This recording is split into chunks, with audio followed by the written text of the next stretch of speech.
Hello friends, tricks for all students में आप सभी का एक बार फिर से स्वागत है। दोस्तों, आज की इस वीडियो में हम आपका रंगमंच का एक चैप्टर है प्रस्तुति प्रक्रिया के विभिन्न घटक। तो आज की इस वीडियो में हम आपके इस चैप्टर के फर्स्ट लेक्चर को कवर करेंगे। प्लीज़ वीडियो को एंड तक देखना ताकि सारी बातें आप आसानी से समझ सकें। देखो दोस्तों, पॉइंट्स थोड़े हार्ड हो सकते हैं, लेकिन आप अगर वीडियो को पूरा देखेंगे तो सारी बातें आपको समझ में आने लगेंगी। तो उम्मीद करता हूँ वीडियो आप पूरा देखेंगे। तो चलिए बिना देरी किए अपने टॉपिक को शुरू करते हैं। तो हम यहाँ पे टॉपिक ले रहे हैं नाटक और अभिनेता। देखिए, आपके अगर हम सिलेबस में देखें तो आपके सिलेबस में हमें प्रस्तुति प्रक्रिया के घटक को समझना है, लेकिन कुछ और भी बातें यहाँ पर दी गई थी, लेकिन उसको मैंने थोड़ा सा स्किप किया है, थोड़ा सा करेक्शन किए और मैंने आपको यहाँ पर मेन पॉइंट ही दिए हैं ताकि आप सारी बातें समझ सकें। तो आप ये मत सोचना कि मैं थोड़ा सा कम पढ़ा रहा हूँ या ज़्यादा पढ़ा रहा हूँ, कम वगैरह कुछ नहीं है इसमें। जो आपके लिए जितना इनफ होना चाहिए उतना ही चीज़ें ऐड की गई हैं। तो नाटक और अभिनेता, डायरेक्टली टॉपिक पर आ रहे हैं। अभिनेता एक कलाकार अवश्य है, किंतु दूसरी कलाओं की तरह अभिनेता की कला में उसका विचार स्वयं स्फूर्त नहीं होता। उसकी कला का आधार नाटक है। आलेख के रूप में, नाटक के शब्द के रूप में वह उसे पहले से तैयार मिलता है। नाटककार की सीमा जहाँ समाप्त होती है, वहाँ अभिनेता की सीमा आरंभ बिंदु है। दोस्तों, यहाँ कहने का मतलब है कि अभिनेता एक कलाकार होता है, ठीक है। अभिनेता क्या होता है? एक कलाकार होता है, वो एक आर्टिस्ट होता है। लेकिन यहाँ बात को समझिए, वो आर्टिस्ट बनता है कहानी के अनुसार। जिस तरह की कहानी उसको दी जाती है, जिस तरह का वो नाटक करता है, मतलब जो कहानी पढ़कर या जिस आलेख या कहानी उसे कहानी दी जाती है, उसमें जो किरदार होता है, जब वो उसको अपनाता है तो उसी के आधार पर वो एक कलाकार बनता है। मतलब ये कि अभिनेता एक कलाकार होता है, लेकिन इसमें जो नाटक, जो कहानी उसको दी गई है या जिस नाटक या कहानी में उसको रोल दिया जाता है, वो अभिनेता को एक कलाकार बनाती है। यहाँ पर समझिए, अगर वो खुद कलाकार होता तो वो किसी भी चीज़ को अपने आप किसी भी नाटक को में वो ढल जाता। लेकिन कोई भी अभिनेता है, उसकी शुरुआत कैसे होती है?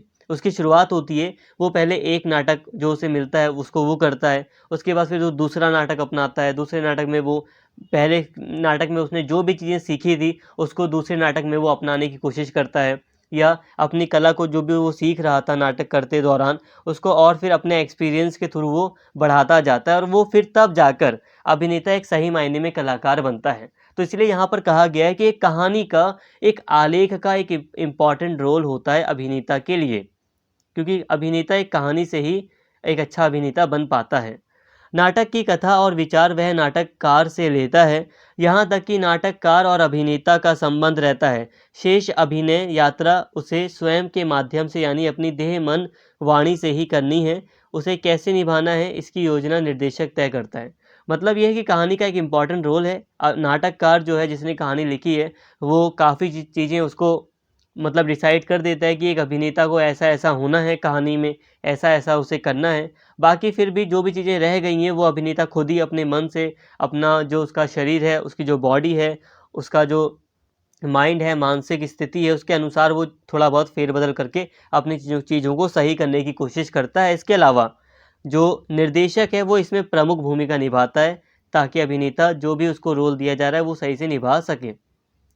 निर्देशक के निर्देशन में स्वयं को अनुशासन में रखते हुए वह अपनी तैयारी करता है। उसे नाटककार के शब्द और निर्देशक के अंकुश के दोहरे अनुशासन के बीच स्वयं की भूमिका तैयार करनी होती है। इस दृष्टि से देखा जाए तो उसकी स्थिति सृजनशील कलाकार की अपेक्षा नाट्य स्थिति के व्याख्याकार के रूप में अधिक है।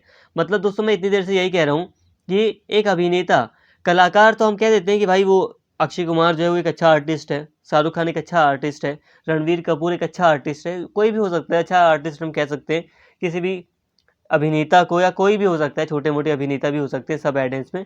तो हम किसी को भी कलाकार कह देते हैं, लेकिन यहाँ पर कहानी का इंपॉर्टेंट रोल है। कौन सी कहानी किस कलाकार को दी जा रही है, क्योंकि कहानी के तहत ही वो कलाकार अपने अंदर कलाएं विकसित करता है।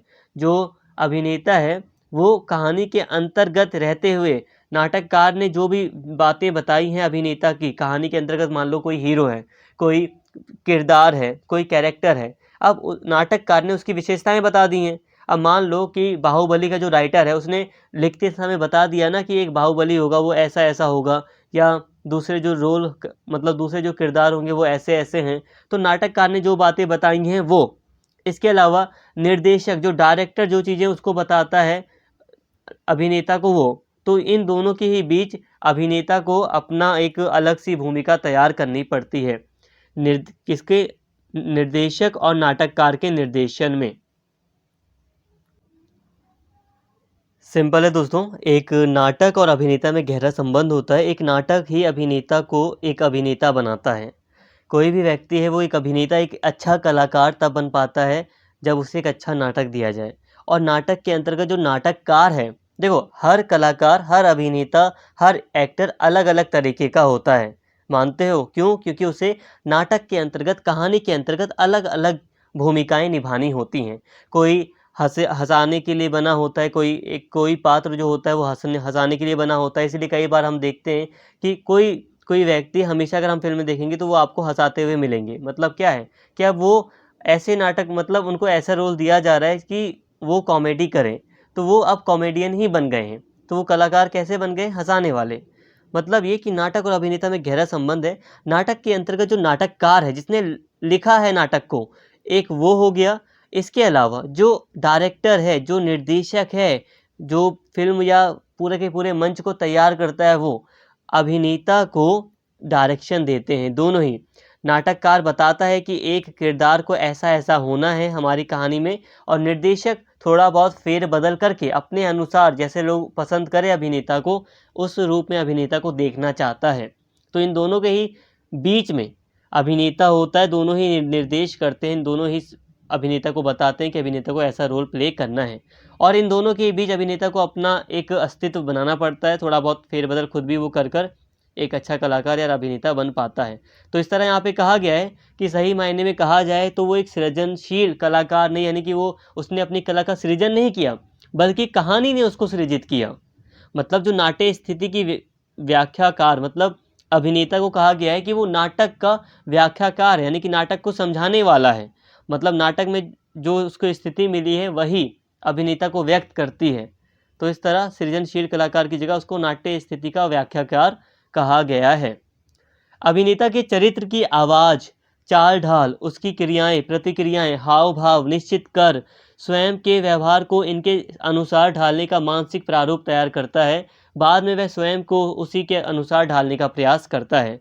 निर्देशक जब गतिविधान से संबंधित कार्य की शुरुआत करना आरंभ करता है तो अभिनेता कई प्रकार से भूमिका में आने की तैयारी कर चुका होता है। उसने अपने अध्ययन और पर्यवेक्षण का सूत्र हाथ में ले चुका होता है। निर्देशक का अनुशासन निरंतर उसके साथ रहता है। मतलब ये है दोस्तों कि जो अभिनेता है वो कहानी को पढ़ लेता है, या कहानी या उसको जो स्क्रिप्ट वगैरह दी है उसका जो रोल है उसको वो समझ लेता है। उसके बाद वो अपने रोल को पूरी तरह अरेंज करने की कोशिश करता है। मतलब ये कि कहानी में जो भी बातें लिखी गई हैं अभिनेता के लिए, किरदार के लिए, वो उसको समझ लेता है कि आखिर मेरा कहानी में क्या रोल है। रोल के अलावा वो अपने मन के हिसाब से, अपना शरीर के हिसाब से उन चीज़ों को ढालने की कोशिश करता है। अब हर इंसान का शरीर अलग होता है, इंसान का रंग अलग है, इंसान का फेस अलग है कि वो अलग तरीके से हँसता है। तो हर चीज़ की बॉडी अलग है, हर चीज़ का बोलने का तरीका, मतलब हर इंसान का बोलने का तरीका अलग है। तो उसी के अकॉर्डिंग फिर वो अपने आप को ढालने का प्रयास कर लेता है। और इसी के अलावा जो डायरेक्टर होता है वो लगातार साथ में बना रहता है, जो निर्देश देता रहता है, जो अभिनेता को समझाता रहता है। अभिनय की बारीकियों, यानी कि जो एक्टिंग है, अभिनय है, उसकी बारीकियों और विभिन्न शैलियों के अर्जित ज्ञान और उनके प्रयोग की तकनीक से वह अपने अभिनय को तराशता और मांझता है। अच्छे अभिनेता का सबसे बड़ा गुरु स्वयं रंगमंच ही है। यहाँ रहकर वह जितना सीखता है, सीखे हुए की परीक्षा और प्रयोग करता है, उतना अन्यत्र कहीं नहीं। जो अभिनेता होता है वो एक्टिंग की गहराइयों में जाता है, वो बारीकियों में जाता है, जो भी कमियां होती हैं उसको सॉल्व करते हुए बारीकियों में जाता है। और वो फिर अलग अलग तरीके से जब वो एक्ट करना शुरू करता है, अलग अलग नाटक में वो भाग लेता है, तो इससे वो काफ़ी ज़्यादा अच्छा अपने अपने मतलब अपने अगर हम उसके मतलब एक्टिंग के मामले में अगर हम बात करते हैं तो वो काफ़ी ज़्यादा अच्छा कलाकार बन जाता है, अपनी फील्ड में वो काफ़ी अच्छा हो जाता है। यहाँ पे कहा गया है कि अभिनेता का सबसे अच्छा जो गुरु है ना, वो खुद का खुद रंगमंच ही है। मतलब यहाँ पे आप फ़िल्म ले सकते हो, रंगमंच को एक फ़िल्म समझ लो, तो जो फ़िल्म है वही सबसे अच्छा गुरु है, किसके लिए? अभिनेताओं के लिए। रंगमंच में या कोई जो नाटक वगैरह किया जाता है वो भी, तो सबसे अच्छी चीज़ वही है। देखो सिंपल सी बात है, अगर आपने पहले 3 नाटकों में भाग ले रखा है तो डेफ़िनेटली मैं कह सकता हूँ कि आप उस व्यक्ति से ज़्यादा अच्छा परफ़ॉर्मेंस दे सकते हैं जिसने अभी एक भी नाटक में भाग नहीं लिया है, ठीक है? उस व्यक्ति से ज़्यादा अच्छा परफ़ॉर्मेंस कौन दे सकता है? आप दे सकते हो, अगर आपने 3 नाटकों में भाग लिया है। अगर आपने एक नाटक में भी भाग लिया है और अगर एक व्यक्ति ने किसी भी नाटक में भाग नहीं लिया है, तब भी आप उससे ज़्यादा अच्छी एक्टिंग कर सकते हो। तो यहाँ सिंपल सा कहा जा रहा है कि सबसे अच्छा जो गुरु है अभिनेता का, किसी भी एक्टर का, वो होता है रंगमंच।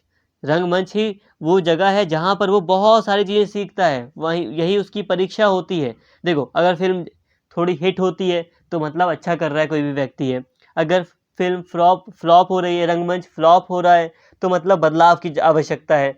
तो कभी अच्छा कभी बेकार, ऐसे कर के वो अपनी कला में वृद्धि करता रहता है, अपनी एक्टिंग में सुधार करता रहता है। तो इस तरह से वो एक अच्छा अभिनेता, कोई भी व्यक्ति अच्छा अभिनेता बन पाता है। वस्तुतः रंगमंच वह प्रयोगशाला है जहां उसका अभिनेता सही आकार और व्यक्तित्व ग्रहण करता है। नाटककार के आलेख को सही परिप्रेक्ष्य में समझने और अनुभव करने, जीवन को जानने और अपने अनुभवों को सही संदर्भों में ग्रहण करने का सूक्ष्म दृष्टि से पहचानने का अवसर उसे मिलता है। देखो दोस्तों, रंगमंच ही वो जगह है, वो प्रयोगशाला कहा गया है रंगमंच को, जहाँ पर अभिनेता अपने व्यक्तित्व को, अपने आकार को ग्रहण करता है। मतलब एक मंच के ऊपर जब नाटक किया जाता है तो वहाँ पर अभिनेता को अपनी खामियाँ, अपनी अच्छाइयाँ पता चलती हैं, तो वो सुधार करता है। तो वहाँ पे उस पूरी तरह उसका व्यक्तित्व उभर कर आता है। नाटककार के आलेख को सही परिप्रेक्ष्य में समझने, अब नाटककार ने जो भी बातें लिखी थी उसके बारे में, किरदार के बारे में, वो कहाँ पर उसको सही तरह से समझ सकता है। अब उसने पढ़ लिया था, सब कुछ कर लिया था, लेकिन रंगमंच में किस तरह से वो नाटककार की बात को फ़ॉलो कर पाया, तो तभी जाकर वो अपनी सब नाटककार के आलेख में जो बातें लिखी थी उसको सही तरीके से समझ सकता है रंगमंच में। इसके अलावा अपने जीवन को जानने और अपने अनुभवों को सही संदर्भों में ग्रहण करने का जो सूक्ष्म दृष्टि से जो ज्ञान है, जो पहचानने का जो तरीका है, वो उसे रंगमंच में ही मिलेगा। रंगमंच में ही वो काफ़ी गहराई में जाकर अपनी गलतियों को, अपनी अच्छाइयों को समझ सकता है। रंगमंच जब मैं बोलता हूँ तो आप चाहे फ़िल्म याद कर लें, चाहे आप कोई भी सेट हो रहा है, कहीं पर कोई नाटक हो रहा है, उसको याद कर लें। यही वह सीखता है कि कैसे नाटककार के भावों की रक्षा करते हुए अपने कौशल और सीखी हुई तकनीक को उपकरण बनाकर जीवन के व्यवहार में अभिव्यक्त करने की क्षमता अर्जित करनी है। वह सही सीख पाता है कि उसे नाटककार का अनुकरण मात्र नहीं करना बल्कि व्याख्या भी करनी है। तो देखो दोस्तों, रंगमंच वो जगह है जहाँ पर वो कई सारी चीज़ें समझता है। वो समझता है कि हमें अपने भावों की, अपने फीलिंग्स की रक्षा कैसे करनी है नाटक के अंतर्गत, हमें कैसे एक्ट करना है। अपना वो कौशल काफ़ी डेवलप करता है। अभ्यास वगैरह उसने काफ़ी करा होता है, लेकिन फिर भी हकीकत तो तभी सामने आती है जब हकीकत में वो अब नाटक में शामिल होता है। इसके साथ ही वो समझता है रंगमंच में ही आकर कि उसे जो नाटककार ने जो डायलॉग्स वगैरह उसे दिए हैं, जो स्क्रिप्ट में डायरेक्टर ने जो डायलॉग्स दिए हैं, वो सिर्फ उसे बोलने नहीं, बल्कि उसे ऐसे इस तरह से बताना है वो डायलॉग, या इस तरह से सारी चीज़ें करनी है कि लोग उसके मतलब को भी समझ सकें।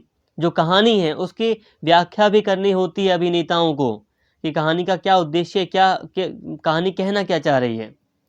नाट्य कला वस्तुतः अभिनेता की कला है। नाट्य कृति और अभिनय कला का ऐसा सम्मिश्रण हो जाता है कि मंच पर केवल अभिनेता ही दिखाई देता है। नाट्य में जो शब्द और अभिनेता अभिन्न हो जाते हैं। नाट्य में शब्द और अभिनेता अभिन्न हो जाते हैं। अभिनेता की नाट्यकृति का पाठ या वचन वाचन करता है। अभिनेता ही नाट्यकृति का पाठ या वाचन करता है, अपनी आंगिक चेष्टाओं द्वारा कृति के अभिप्राय को प्रस्तुत करता है। देखो दोस्तों, नाट्य कला अभिनेता की कला है।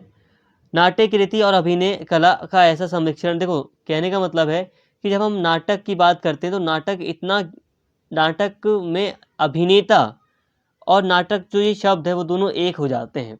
हमने अगर किसी अभिनेता को याद कर लिया तो हम नाटक समझ जाते हैं। अब हम कभी भी बाहुबली के जो हीरो है, बाहुबली का जो हीरो है उसको देख लेते हैं तो पूरी की पूरी फिल्म हमें बाहुबली वाली याद आ जाती है। मतलब क्या है कि वो जो कहानी थी, वो जो नाटक था, वो जो आलेख था, उसको अभिनेता ने पूरी तरह ग्रहण किया है। हम अभिनेता को ही नाटक के तौर पर जानते हैं। हम रामायण को राम के तौर पर जान रहे हैं, जो राम है वहाँ उसमें, जो उसमें लक्ष्मण है, जो सीता है, हम उनके जो किरदार हैं उसके तौर पर जानते हैं हम। तो यहाँ पर हम यही कह रहे हैं कि जो अभिनेता है उसके लिए नाटक काफ़ी अहम भूमिका निभाता है। एक अभिनेता को नाट्य कला की नाट्य कला की एक अहम भूमिका होती है एक अभिनेता के लिए, और अभिनेता ही वो जरिया होता है जिससे नाटक लोगों को समझाया जा सकता है। तो ये साथ में चीज़ें हैं कि नाटक और अभिनेता का काफ़ी गहरा संबंध है। तो यहाँ तक दोस्तों आपको काफ़ी बातें समझ में आई होंगी। अब हम बात करते हैं अभिनेता और दर्शक। एक अच्छा और अनुभवी अभिनेता जानता है कि दर्शक नाटक देखने आता है। वाणी और व्यवहार से वह नाटककार के शब्दों में छिपे और शब्दों में अनभिव्यक्त रह गए अथवा शब्दों से परे जो आशय है उसे दृश्यत्व प्रदान करने की चेष्टा यानी कि इच्छा करता है। नाट्य अनुभूति को दर्शकों तक संप्रेषित यानी कि कम्युनिकेशन के जरिए उनको समझाने का दायित्व उसी का है। दर्शक की मानसिक और भावात्मक गतिशीलता को संयोजित करने में तथा नाट्य अर्थ संप्रेषित करने में ही अभिनय की सार्थकता है। देखो दोस्तों, अभिनेता को दर्शक की क्या संबंध है, क्या इन दोनों की भूमिका है। देखिए, एक नाटक कला में जब हम बात करते हैं अभिनेता की, तो अभिनेता दर्शक के सामने पूरी की पूरी कहानी को समझाता है। दर्शक, अगर हम बात करें तो दर्शक आप लोग हो, अगर जो भी व्यक्ति कहानी को देख रहा है, जो भी व्यक्ति विजिटर है, जो भी व्यक्ति किसी नाटक को देखने गया है, तो वो दर्शक होता है। अब दर्शक नाटक को देखता है, अब उस दौरान नाटक की पूरी कहानी दर्शक अभिनेता के द्वारा ही समझता है।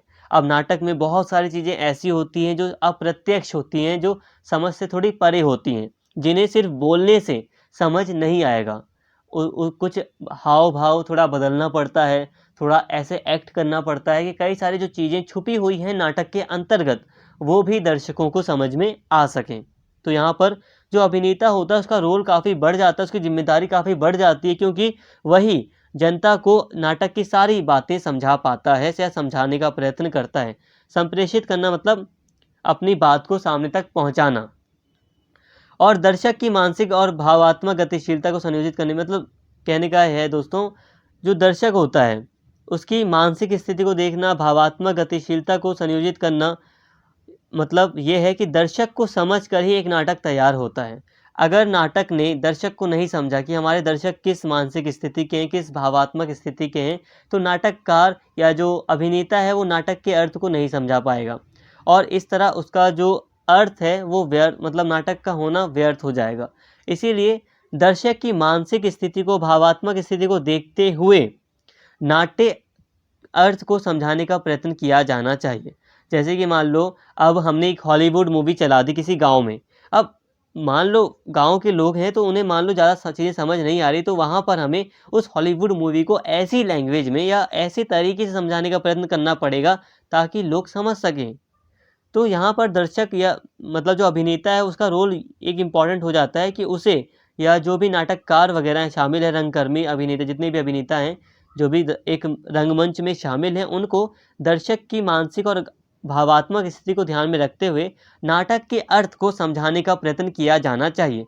जैसे कि अगर मैं 9th क्लास को पढ़ा रहा हूँ तो अलग तरीके से पढ़ाऊँगा, किसी कॉलेज स्टूडेंट को पढ़ा रहा हूँ तो अलग तरीके से पढ़ाऊँगा, क्योंकि मुझे पता है कि कॉलेज स्टूडेंट के पास कुछ जो बेसिक नॉलेज है वो है, मुझे इतना तो ज्ञान है ना, तो जो बेसिक चीज़ें हैं वो ना बताकर मैं डायरेक्टली पॉइंट टू पॉइंट बात करूँगा। लेकिन मैं बात करूँ जब 9th क्लास की, तो बहुत सारी चीज़ें उसको नहीं पता, तो मुझे पहले कई सारे वर्ड्स को एक्सप्लेन करना पड़ेगा। अभिनेता या नट, अभिनेता ही नट मतलब या अभिनेता मतलब दोनों का एक ही है, नट कह लो, नट या अभिनेता। अभिनेता या नट रंग प्रक्रिया का केंद्रीय और अनिवार्य घटक है।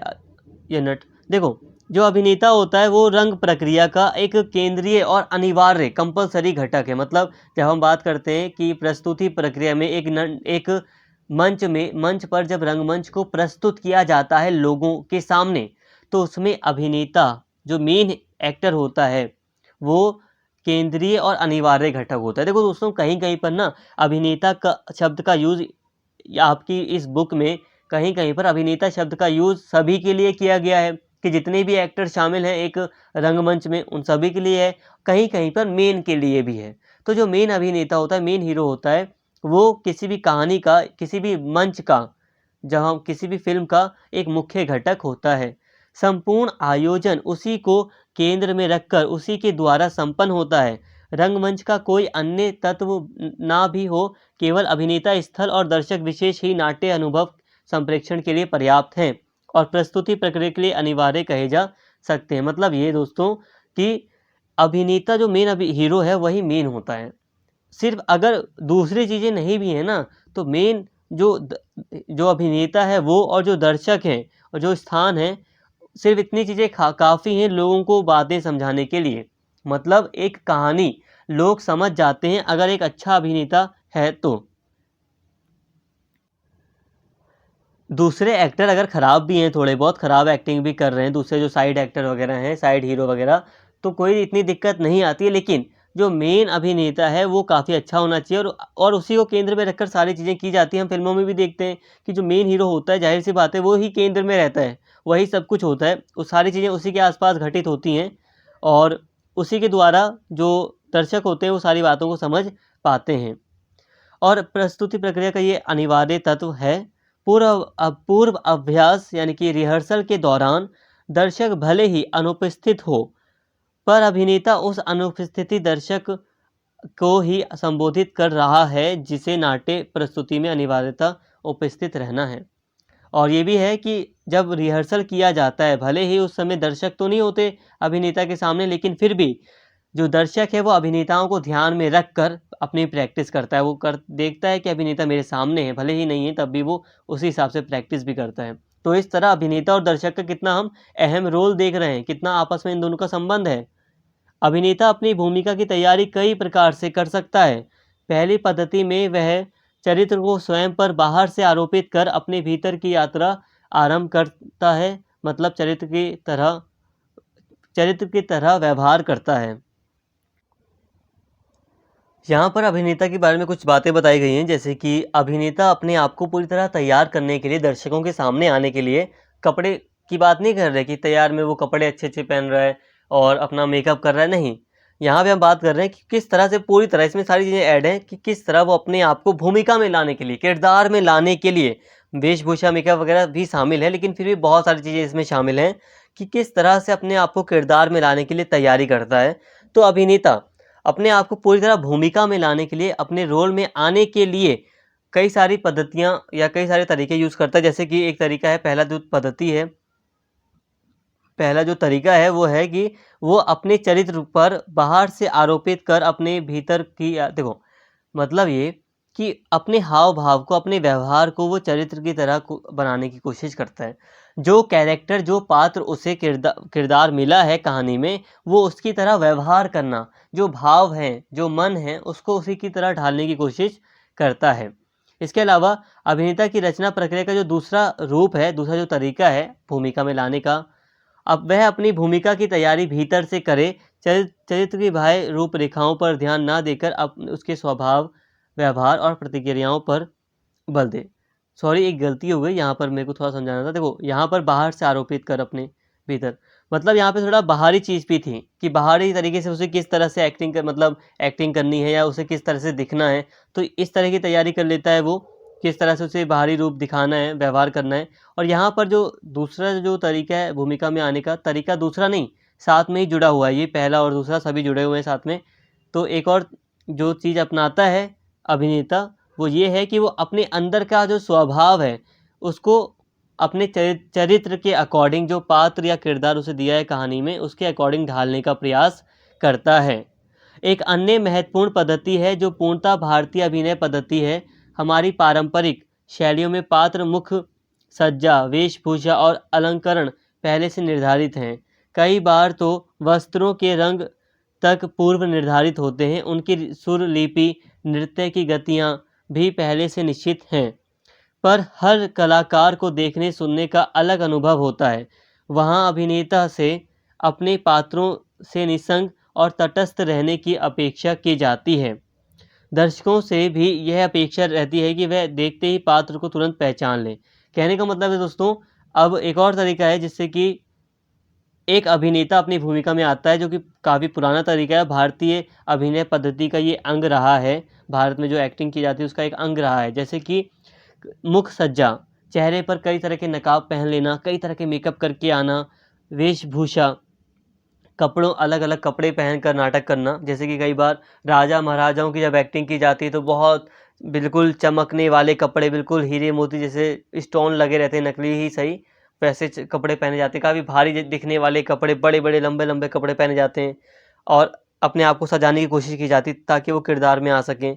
तो ये सारी चीज़ें होती हैं और जो हर कलाकार है यहाँ पर वो कोशिश करता है कि वो अपने पात्र की तरह पूरी तरह बनने का प्रयास करे। लेकिन यहाँ पर हर कहानी में जो पात्र होता है, जो किरदार अपनाए जाते हैं, वो हर कहानी के हिसाब से होते हैं। इसीलिए यहाँ पे कहा गया है कि जो अभिनेता है वो अपने पात्र से थोड़ा तटस्थ रहने की अपेक्षा उससे की जाती है। मतलब ये कि मान लो पहले नाटक में उसने अकबर का रोल किया था, अब दूसरा नाटक कर रहा है वही और वो किसी और राजा का रोल कर रहा है या किसी मंत्री का रोल कर रहा है, तो उसे उसकी भूमिका में आना पड़ता है। वे अभिनेता की यथार्थगत पहचान की अपेक्षा यह देखने के लिए उत्सुक रहते हैं कि किसी अभिनेता ने उसे उस पात्र को कितनी निजता, कितनी विशिष्टता और कितने नवीनतम रूप में प्रस्तुत किया। इसलिए दर्शक अभिनय के आंतरिक पक्ष को देखने के लिए उत्सुक रहते हैं। कहने का मतलब है कि यहाँ पर जो दर्शक होते हैं उसके सामने जब अभिनेता आता है तो दर्शकों से ये उम्मीद की जाती है कि वो अभिनेता को, यानी कि जो पात्र है, पात्र जो है, जो कैरेक्टर है, उसको पहचान ले। और होता भी है, दर्शक पहचान लेते हैं ना कि यही तो है मेन हीरो, यही है हीरो इस फिल्म का, या यही है विलन। तो दर्शकों से ये उम्मीद की जाती है कि वो उसको पहचान ले। और यहाँ पे हम दर्शकों को गलती नहीं देंगे, अगर वो नहीं पहचान पा रहे तो हम पात्र को गलती देंगे। इसीलिए ये अभिनेता से ये उम्मीद होती है, या जो पात्र हैं, जो किरदार हैं, उनसे उम्मीद होती है कि वो अपने आप को इस तरह से ट्रेंड करें, अपने आप को इस तरह से भूमिका में लाएं कि पात्र या जो दर्शक हैं वो पात्रों को पहचान सकें। और यही यही चीज़ हम आगे भी देखते हैं कि जो दर्शक होते हैं वो जब दूसरी फिल्म या दूसरा कोई नाटक देखते हैं तब वो ये देखने का प्रयास करते हैं कि उस पात्र ने या उस अभिनेता ने इस फिल्म में अपने या इस नाटक में अपने पात्र को कितनी अच्छे तरीके से या कितनी अच्छी या विशिष्ट तरीके से निभाया है। कई बार देखते हैं ना कि अरे यार, इसने तो बहुत अच्छी एक्टिंग की है इस वाली फिल्म में, और इस वाली फिल्म में हम देखते हैं कि ये किस तरह से एक्टिंग कर रहा है। तो कई बार लोग अभिनेता को देखने से ज़्यादा पसंद करते हैं कि अभिनेता एक्टिंग किस तरह से कर रहा है। देखो कितने अच्छे तरीके से एक्टिंग कर रहा है। आपने ये चीज़ें कई बार सुनी होंगी, घर वगैरह में सुनी होंगी, या आप ऐसे कभी नाटक वगैरह देखते होगे, कॉमेडी के नाटक आप देखते होगे तो आप उसमें देखोगे। अभिनेता को अभिनेता को भूमिका को अभिनेता की भूमिका को विश्वसनीयता प्रदान करने के लिए एक कड़ा परिश्रम करना पड़ता है। सॉरी यहाँ पे सही लिखा है। अभिनेता को भूमिका को विश्वसनीयता प्रदान करने के लिए कड़ा परिश्रम करना पड़ता है। समान उपकरण जुटाने पड़ते हैं। विश्वसनीयता की जांच पहले वह अपने अनुभव, रुचि और परीक्षण से करता है, बाद में दर्शकों द्वारा उसकी परीक्षा होती है। अब जो अभिनेता है उसको अपने कैरेक्टर की जो विश्वसनीयता है उसमें काफ़ी कड़ा परिश्रम उसको करना पड़ता है। अब एक एक्टर जो होता है, एक कोई भी आर्टिस्ट होता है, एक्टर जो होता है, उसको अपने कैरेक्टर को बिल्कुल अच्छा दिखाने के लिए, बिल्कुल विश्वसनीयता लाने के लिए कि जो कैरेक्टर उसे मिला है वही वो उसके लिए बिल्कुल परफेक्ट है, तो अपने कैरेक्टर में पूरी तरह आने के लिए उसको काफ़ी परिश्रम करना पड़ता है। जैसे कि अगर हम किसी फिल्म देख रहे हैं, अगर हम कोई सी भी फिल्म देख रहे हैं, हम मान लो KGF फिल्म देख रहे हैं, तो KGF में हम क्या देखते हैं कि जो वो हीरो है, वो हीरो अपने किरदार में पूरी तरह आने का प्रयास करता है। तो ना केवल वो हीरो या वो एक्टर या वो अभिनेता, बल्कि कोई भी फिल्म हो सकती है जिसमें जितने भी अभिनेता है वो कोशिश करते हैं कि वो अपने कैरेक्टर को विश्वासी बना सकें, कि लोग जब उसको देखें तो वो कहें हाँ यही हीरो है और यही बिल्कुल परफेक्ट है। नहीं तो कई बार आप सुनोगे कि कई लोग कहते हैं नहीं, इस हीरो की जगह अगर इसको लिया गया होता तो फिल्म ज़्यादा हिट हो जाती, रंगमंच ज़्यादा अच्छा होता, है ना। तो यह इसीलिए कहा जा रहा है, मतलब कि अभिनेता को अपनी अपनी भूमिका को काफ़ी विश्वासी बनाने के लिए एक कड़ा परिश्रम करना पड़ता है। इसके लिए वो कई अभ्यास वगैरह भी करता है, कई बार उसका खुद का परीक्षण होता है, डायरेक्टर जाँच करता है, देखता है कि क्या वो सही से एक्टिंग कर रहा है या नहीं कर रहा, कई सारी चीज़ें होती हैं। लेकिन उसकी परीक्षा कब होती है? जब वो दर्शकों के सामने, विज़िटर्स के सामने, जो उसकी ऑडियंस है, उनके सामने आता है। समझ रहे हैं ना आप कि जब दर्शकों के सामने आता है तो उसकी परीक्षा होती है। तो ये सारी चीज़ें शामिल थी अभिनेता और दर्शक के टॉपिक में, हमने इनको समझ लिया। देखिए दोस्तों, यहाँ पर अब वीडियो को स्टॉप करते हैं और नेक्स्ट लेक्चर में हम निर्देशक वगैरह का जो टॉपिक हमारा लेफ्ट है इस चैप्टर का, उसको कवर कर लेंगे। तो 2 लेक्चर में हमारा हमारा ये पूरा का पूरा जो चैप्टर है वो ख़त्म हो जाएगा। देखिए, कुछ चीज़ें हो सकती हैं कि आपको लगे कि स्किप की गई हैं, लेकिन ऐसा कुछ भी नहीं है। एक्चुअली जितना आपके लिए इम्पोर्टेंट है उतना ही चीज़ें हैं। प्रस्तुति प्रक्रिया के ना 2 चैप्टर हैं और 1 चैप्टर में हमने काफ़ी बातें ऑलरेडी कर ली हैं। और इसीलिए जो भी बातें सिमिलर थी, जो पहले चैप्टर में हमने कवर कर ली, उनको हमने इस चैप्टर में इंक्लूड नहीं किया। बिल्कुल परफेक्ट वीडियो है, कुछ भी कम नहीं है।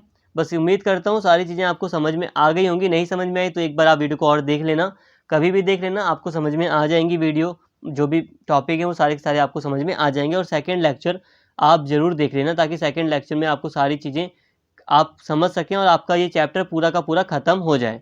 तो उम्मीद करता हूँ सारी बातें समझ में आई होंगी। अगर आपको वीडियो अच्छी लगी हो तो प्लीज़ चैनल को सब्सक्राइब कर लें और इस वीडियो को ज़्यादा से ज़्यादा शेयर करें और लाइक करें। Thank you.